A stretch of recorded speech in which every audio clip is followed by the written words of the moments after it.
Diane Barrett. I'm here with Cindy Abel. And it's, what is it? The 16th of February, 2022, and Cindy's being interviewed for the BE collection. So thank you. We're honored to have you as a guest.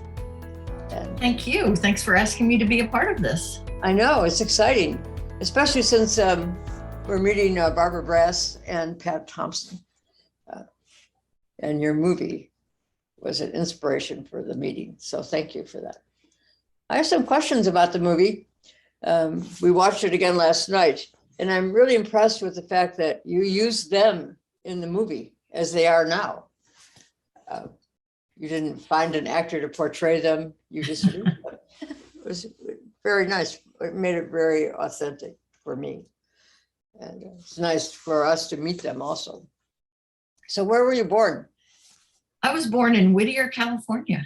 Oh, goodness. You're a California girl. Yeah, for about 2 years. And I haven't lived there since. Then from Whittier, where did you move to? Moved to Florida, then to Michigan, then to Florida again, then Canada, New Jersey, and France. Oh, you've given a lot of places an opportunity to know you. Yeah, that's a very kind way of saying that. Thank you. What was your favorite place to live? California, of course. Of course. That's a really good question. I don't know. Everything as a child, everything just kind of is and isn't evaluated for do I like this, do I like that? It's just life, right? Mm-hmm. And I'm glad I grew up in France. Very glad I did that before coming back to the States to go to college, because it's really informed how I view the world and what I'm interested in. And the lens through which I look, if you will, is a very global look, not just a very US centric look. That's helpful. Yeah. Really, very. And you're in the creative aspect of life, which is really good. I was reading some of your coming out experiences in the little biography they did. So they were interesting. And how many siblings do you have? Do you have siblings? I do. I have 3 sisters, and they're all younger than I am. And I have a teenage nephew and a teenage niece who I just absolutely adore. And your parents, are they living? Yes, they live in upstate Western New York. Both of them are still living. Are any of them in the business, the film business? No, not at all. No one in my family is. My parents were fundamentalist Christian missionaries, which is what took us to France when I was 7. Mm-hmm. And they're since retired, but my mom was a teacher and a counselor, and my dad was a pastor and a teacher. And how did they accept your sexual preferences?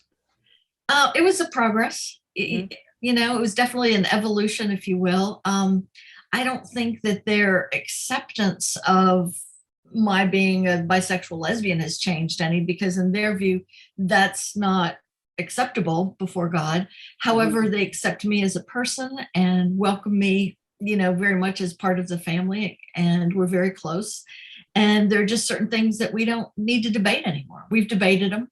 We've had World War III a couple times, and I'm not changing their minds. They're not changing mine. And so how can we be a family and show love to each other and find a way to experience that while still having some influence? For example, they didn't know that LGBTQ folks could be fired from their job just simply because of their gender identity or sexual orientation.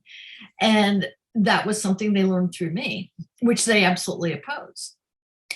We had the whole conversation when I was in a relationship with a woman who they adored, and had the conversation around, well, who should be making end of life decisions if I can't make my own? And they're like, well, of course she should. She knows far more what you want than what we would know. Mm-hmm. So, the whole concept of relationships, they believe we should have the same rights and responsibilities as heterosexual couples. They just balk at the word marriage because that word has such religious or spiritual overtones and connotations for them. Now that's something I didn't think of, that would be a focal issue. Yeah. Part of it. But in terms of us having all the same rights, responsibilities as any other US citizen, they believe we should have those. And frankly, at the end of the day, that's all I really care about, right?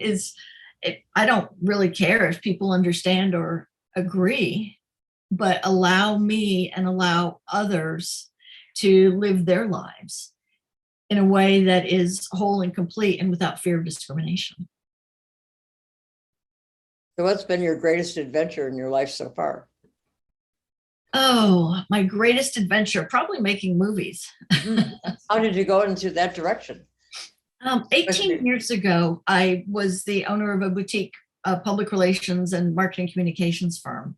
And, we would hire different crews and people to work on client projects. And I thought, I just want to do that.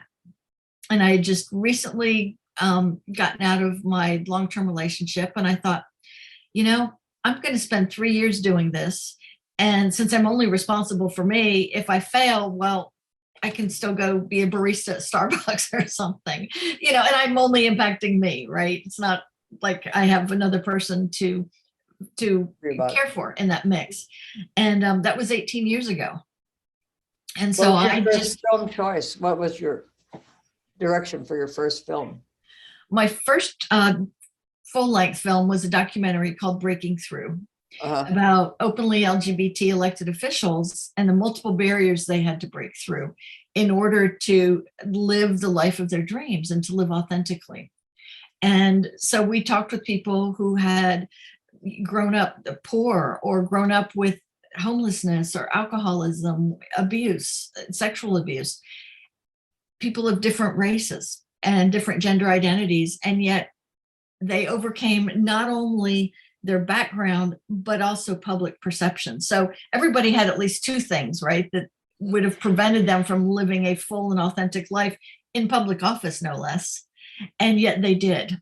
And so we had a variety of folks from across the country who shared their stories with us about how they broke through those barriers and went from being in the closet to then being of service in the halls of power. How did you engage them? What was your method for choosing and getting them to sign on to your project? Some of the folks I actually already knew because I was part of the Gay and Lesbian Victory Fund, and I was on their board for 7 years and was co-chair for a couple of years. And the Gay and Lesbian Victory Fund works to elect openly LGBTQ folks to public office. And so by being involved with that, I already knew some people, and some of them I had worked on their campaigns or contributed in some way to help them get elected. So when I would call, they took my calls. And the big one, of course, was when Tammy Baldwin, who at the time was a member of Congress and is now the first openly LGBT senator and the first woman senator from Wisconsin, if you can believe that. When she said yes, then a lot of other people fell in line, but she was one of our very first people. She was in our first trailer about breaking through that we used to then fundraise and raise awareness about the film as we were shooting it. In Surviving the Silence, how did you script it? How did you create your script for the movie itself? Documentaries are a different duck, if you will. We go into documentaries thinking we're going to tell a certain story, and that story evolves and expands and, ebbs and flows over time. And so I knew the basics. I knew from having met Barbara Brass and Pat Thompson, and then from having heard their story the first time they ever told it publicly, I knew what the bones were, or the architecture, which was here. What year was that you first heard the story? Oh, 2013. Yeah, end of 2013. I had just screened my film Breaking Through at Sierra College in California, and they happened to be in the audience. And they came up to me and we chatted, and then Barbara Brass started telling me about her and her wife Pat's story. And at that point, they'd been together almost 30 years. And of course, that's what drew me in, hopeful romantic that I am. I thought, wow, how do people stay in love for that long? Especially when they have so much to overcome. And so much of that time, they had to pretend they weren't even a couple. Right. And so, I was just soaking all this in and asking her all these questions. And, you see in the film, she's just very lovely and very open and, happy to share. And then she said, have you ever heard of Colonel Margaretta Camelmeyer? And I said, well, yes, of course. She's been one of my heroes since I came out. And she said, well, my wife, Pat, was on the board, actually headed up the board that had to expel her from the military. And let me tell you, Diane, it was a good thing I had food in my mouth, because otherwise I would have just said, are you kidding me? How could she possibly, right? But then, I took a deep breath and learned more about the story. And then the next night they were telling their story publicly. Colonel Pat Thompson and Barbara Brass were at Sierra College again. Mm-hmm. And something told me, there's something here. There's a story that's even better and deeper than their love story. And so I brought my camera and had my tripod on my shoulder and parked myself down and just started filming. And you see some of that in the film itself. And the more I listened and learned, the more I realized the incredible impact that Colonel Pat Thompson had behind the scenes, and that she did quietly and at great risk to herself, as well as great emotional trauma to herself. But she did the absolute best thing that could have happened in that scenario. She was a strategizer. Exactly. Yeah. But she wasn't doing, she didn't know that, well, if I do this, then this will happen, then this will happen, then this will happen. She just knew maybe someday, perhaps, this might be able to have an impact on what happens with Colonel Greta Camelmeyer. Mm-hmm. And she certainly didn't think, as Colonel Camelmeyer says during the film, that what she did would have any impact on military policy, let alone help be the beginning of the end of Don't Ask, Don't Tell. And so I didn't really know until meeting them and seeing your movie that women were affected by that. Really?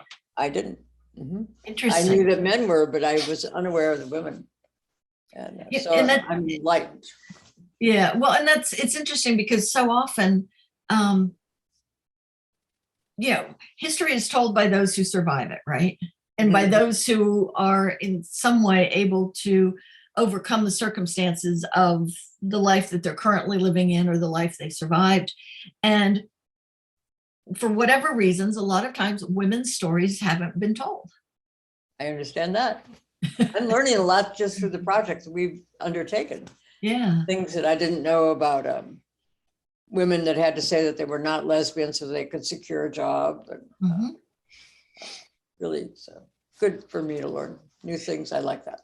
Yeah. Yeah. Well, I mean, was that your first connection with them at that Sierra College? Yes. Uh-huh. That was the first time. And by the end of it, at their talk, they're being family members. Right. And all these young people were going up and were crying, and, college kids and not much older, saying, we're so sorry you had to go through that. And thank you so much for sharing your story. You're so inspiring. And, so I kind of waded through the crowd, and I told Barb, I said, I really want to tell your story. And she said, oh, okay. And I said, no, you don't understand. Sounds like I want to make a movie out of this. And she's like, oh, okay. A movie. And so, they had seen my work. They knew, what my aesthetic was and production values and what I cared about. And so, we just continued the conversation from there. And they, gave me the rights to their story to be able to show it in this documentary. And one thing led to another. And, 6.5 years later, we had a film. Mm-hmm. And it was starting to make a long time coming, isn't it?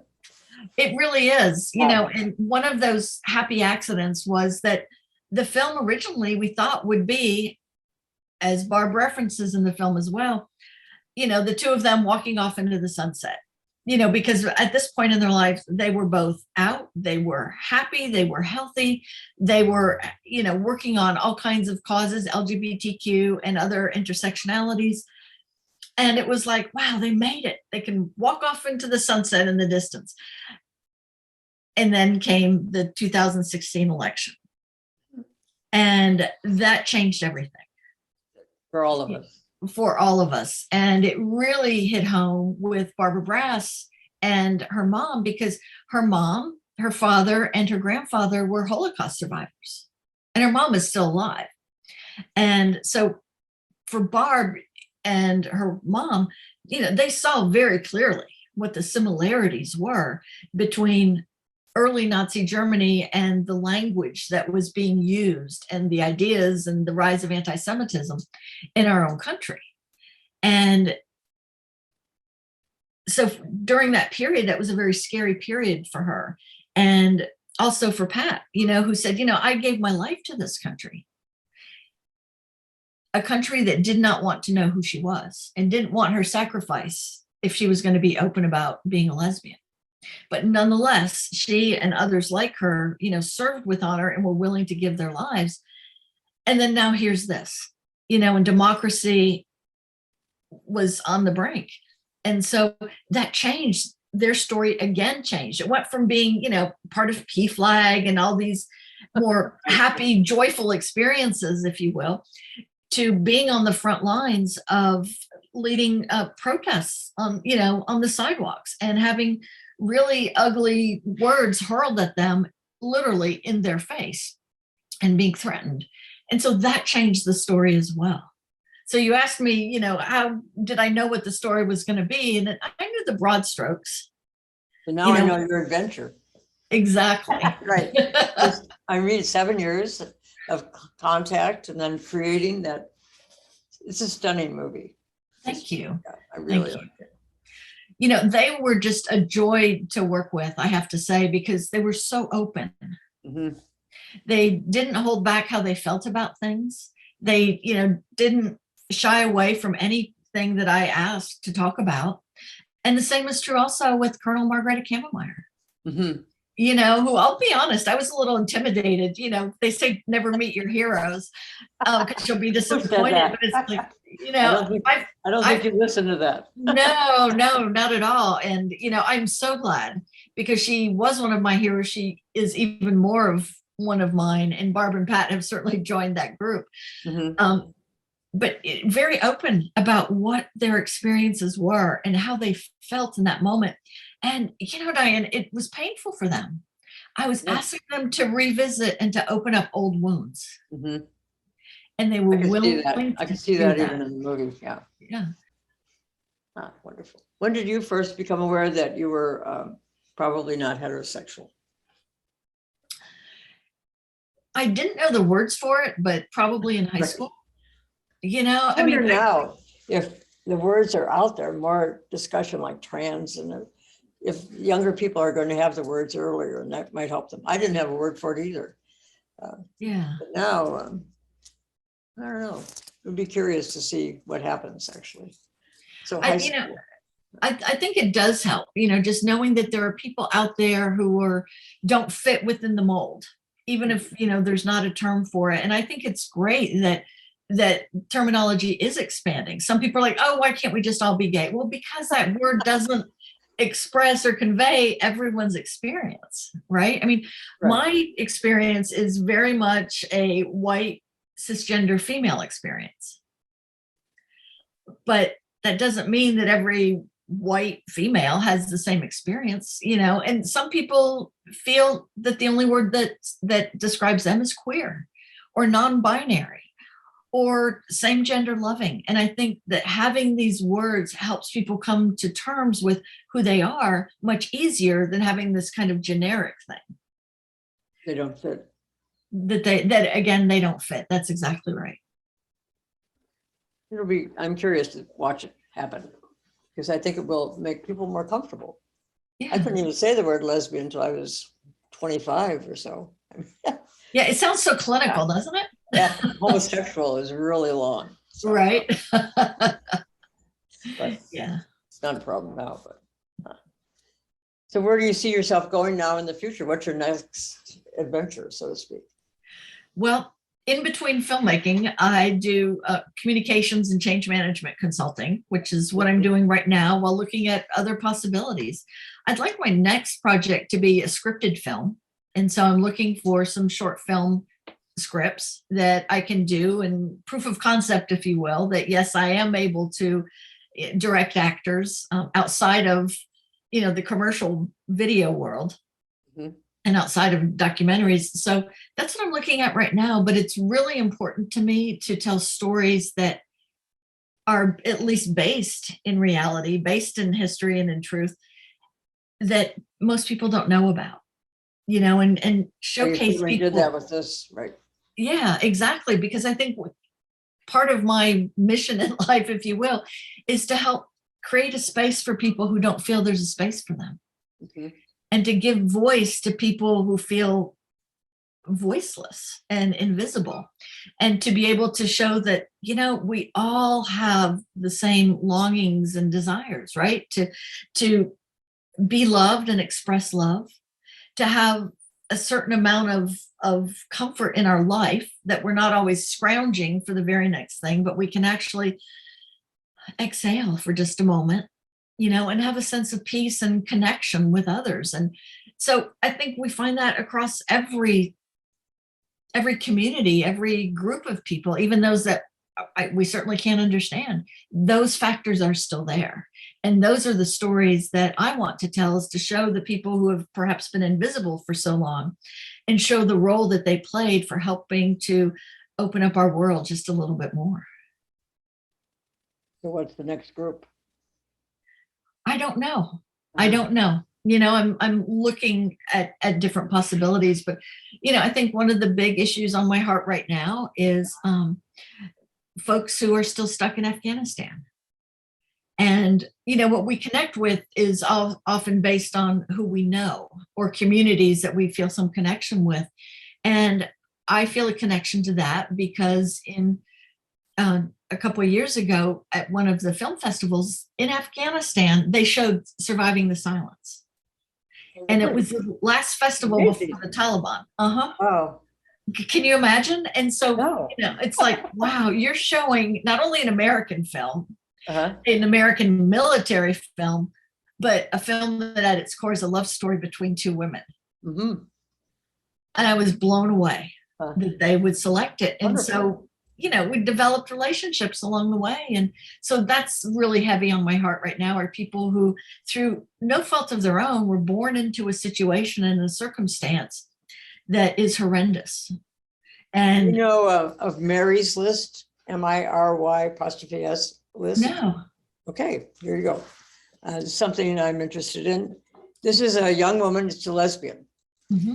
And she started working with families from Afghanistan. She lives here in Eagle Rock, which is close to where we live. Okay. And she now has a nonprofit established. She's nationwide.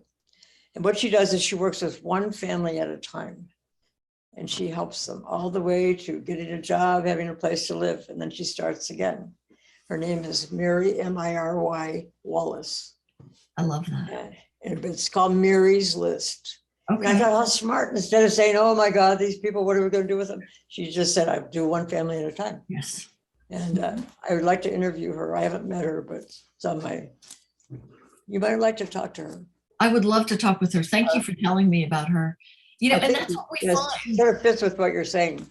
Yeah. And there are individuals who are willing to try to save one other, one other family, other couple, one other person, and do what appears to be impossible, because it feels so overwhelming.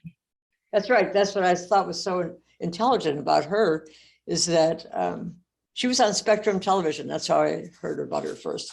But she said, everybody else saying, oh my God, these people, what are we going to do with them? And she just said, one family at a time. Yeah. And that's what she's doing. Mm-hmm. And she's getting a lot of support of all kinds, Pampers, right. Money, and she's quite young. She's probably in her 30s. Okay. She looks it. That's great. Good for her, right? So I'm hoping to interview her for the collection. She doesn't know that yet, but I haven't had time to look her up. There you go. I definitely will look her up. Yeah, right. Because I think that's the thing, right? When people decide that I'm going to be part of the solution. Mm-hmm. She definitely did. That, yeah, and I absolutely love that. It's my former congressman, John Lewis, here in Georgia. He used to say we have to find a way where there is no way. We have to make a way where there is no way. I like And that. it sounds like that's what this woman is doing. That's what Uh-huh. certainly Colonel Pat Thompson did, Mhm. is finding a way where everybody says it's impossible. But is it really, or is it just highly improbable? You think I had a hunch, I don't think I did ask them, but that they had an inkling that she was a lesbian and that's why they gave her this task? We will never know. But that, no, seriously, and I mean that seriously, because that was one of the things, right, that was on her mind when she was considering, what do I do?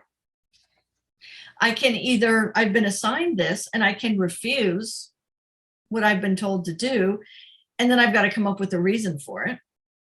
And if I tell them the truth and I come out, well, then I get kicked out, as well as Greta Kamenmeyer getting kicked out. So that didn't help anybody. Or I can prolong this process to make sure that Greta and her legal team have all the time they need to get all the people and all the paperwork they need to make the best possible case for why she, in fact, should not be expelled and why she needs to be kept in the military.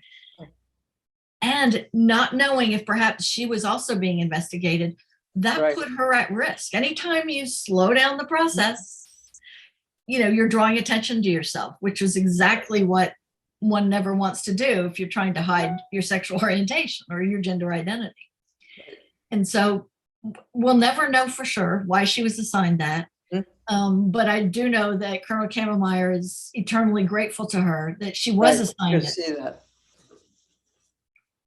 Yeah. We tend to make our decisions based on the worst case scenario, like with coming out. And it can be coming out about one's sexuality, one's sexual orientation, gender identity, or coming out as an ally, or coming out in support of someone who's a different race or different gender or different religion than we happen to be.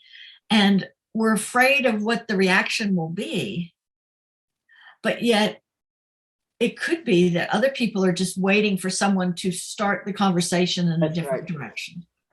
And we can, make a decision based on the worst case scenario, or we can make a decision based on the best case scenario, because so often there are others who want to support us and who, if they knew, would support us.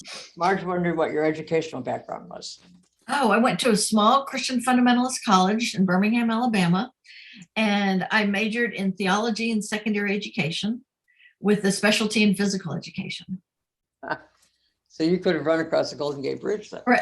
Once upon a time I could have, except, even though I played basketball in college, I hated running. Yes. Yes, I could run a 6-minute mile, but I hated running. So in closing, if you knew that your life was going to end soon, how would you like to be remembered?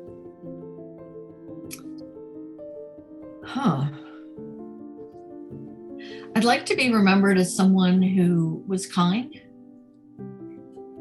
compassionate, supportive of others, and lived her life to create a space for people who didn't feel that they had a space, and help change the world in some small way. You're already doing that. Thank you. Yeah, thank you. Nice to meet you.